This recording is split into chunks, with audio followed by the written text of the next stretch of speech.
ఒక అత్యంత బాధాకరమైన సంఘటన. ఏదైతే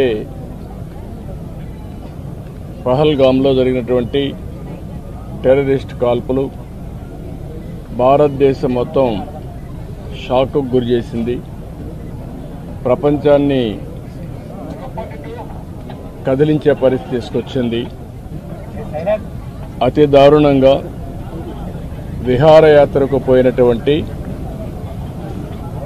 యాత్రికుల పైన విచక్షణారహితంగా కాల్పులు చేయడం, అది కూడా ఇప్పుడే చంద్రమౌళి గారితో అక్కడ ఉన్న వ్యక్తి ప్రత్యక్ష సాక్షి శశిధర్ గారు వచ్చారు.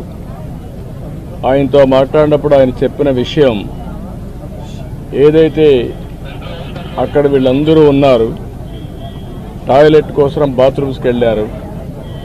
వెళ్ళిన సమయంలో ఒక ఇద్దరు వ్యక్తులు మొత్తం ఇష్టానుసారంగా AK-47 లాంటి గన్ పెట్టుకొని కాల్చుకుంటూ వస్తున్నారు.